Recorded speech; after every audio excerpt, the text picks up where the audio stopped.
Alors, maintenant, c'est le moment des exercices. Et comme d'habitude, je vous conseille fortement de réaliser les exercices que je vous demande. Ok? Donc, cet exercice, c'est l'exercice numéro 6 concernant l'injection de dépendance à l'aide des annotations. Ok? Donc, vous prenez le dernier projet, vous faites copier.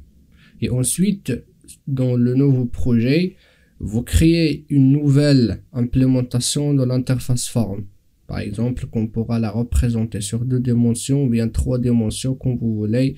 Par exemple, pour 3 dimensions, on va créer une implémentation qu'on va l'appeler cube. Ok? Ensuite, sur cette classe ou bien sur cette nouvelle classe cube, faites le nécessaire afin que au moment de scan par Spring, elle sera chargée dans le conteneur.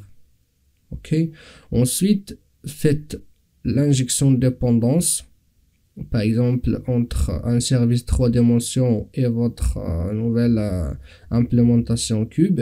Et pour l'injection de dépendance, essayez quand même de le faire avec presque tous les types que nous avons vus, à l'aide de constructeurs, à l'aide d'une méthode, à l'aide de l'attribut directement, à l'aide de la méthode. Donc je vous laisse en fait jouer avec les types d'injection de dépendance. Ok, très bien.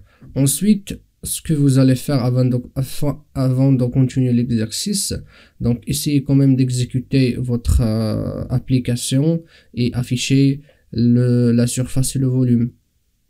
Ensuite, si vous n'avez pas d'erreur, donc vous allez créer un fichier de propriétés et ajouter les propriétés nécessaires pour votre classe cube. Par exemple, libellé X, Y, Z et d'autres propriétés si vous avez ajouté d'autres attributs ou si vous avez développé votre classe cube. Ensuite, injectez les valeurs qui sont dans ce fichier de propriétés dans vos attributs. Ok?